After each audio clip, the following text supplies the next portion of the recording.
θα τελειώσω με ένα εθιμογράφημα του Φρέντι Γερμανού, το οποίο δεν ξέρω, θα μου πείτε κι εσείς, μου φαίνεται πάρα πολύ προφητικό. Τίτλος του, Griechenland über alles. Φέτος το Σεπτέμβριο πέρασε από την Ελλάδα ένας Γερμανός φίλος μου. Τον έλεγαν Hans Stulpnagel. Ρώτησα τον Hans πώς του φάνηκε η Ελλάδα και μου απάντησε ότι του άρεσε πάρα πολύ. Τώρα γράφω τις εντυπώσεις μου σε ένα γράμμα στο φίλο μου τον Κάρl, μου είπε. Θες να διαβάσεις το γράμμα?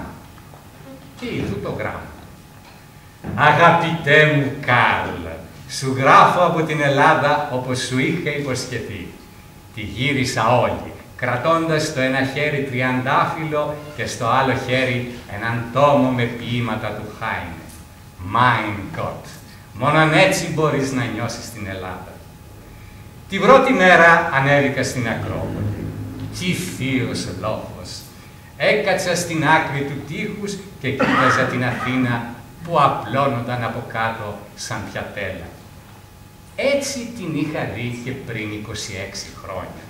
Η Αθήνα τότε ήταν στη βράση της και εγώ πάνω στο αεροπλάνο, το στούκας μου. Τι αξέχαστα χρόνια! Είχα γυρίσει όλη την Ευρώπη.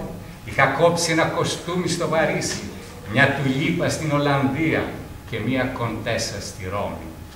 Mein Gott, τι κούκλα εκείνη η κοντέσα. Με κοίταζε με τα μεγάλα πράσινα μάτια της και μου έλεγε «Μου άναψες μεγάλη φωτιά, κάρο μείο». Και εγώ της έλεγα «Και πού να δεις, mein Liebe, τη φωτιά άναψα χθες στο Λονδίνο, βεγγαλικό το έκανα πάλι». Τη δεύτερη μέρα πήγα στην Πελοπόννησο, μετά πήγα στην Πάτρα. Εκεί έμαθα ότι ένας παλαιός Γερμανός των πατρών είχε ξεσηκώσει το 21 τους Έλληνες για να επαναστατήσουν. Mein Gott, τι υπέροχη ράτσα είμαστε! Κοίταζα το ωραίο τοπίο μεθυσμένος από ποίηση. Τα σύννεφα έβγαζαν φλόγες. Ήταν σαν το Λονδίνο το 1942. Όπου είχαμε στείλει 2.500 αεροπλάνα και το είχαμε κάνει στάχτη. Πόσο υπέφεραν οι καημένοι οι Άγγλοι. Κατά βάθος πάντα αγαπούσα τους καημένους τους Άγγλους. Έπρεπε να είχαμε στείλει 5.000 αεροπλάνα για να τους ξεπερδεύαμε μια και καλή. Μετά πήγα στην Κρήτη κάτω. Η Κρήτη είναι ένα θαυμάσιο μέρος. Και οι άνθρωποι σε υποδέχονται πολύ ευγενικά. Φτάνει να μην πέφτεις με αλεξίπτωτο. Στην Κρήτη γνώρισα έναν Γάλλο που είχε πολεμήσει εκεί ο μπαμπάς του. Και επίσης έναν Άγγλο που είχε πολεμήσει εκεί η μαμά του. Αυτό ήταν το ένα κοινό μας σημείο. Το άλλο κοινό μας σημείο ήταν ότι γυρίζαμε την Ελλάδα οτοστόπ. Κάτσαμε κάτω από τις λεμονιές, ήρθαμε τσικουδιά και ορκιστήκαμε να μην κάνουμε πια πόλεμο. Mein Gott, τι υπέροχο ποτό η τσικουδιά.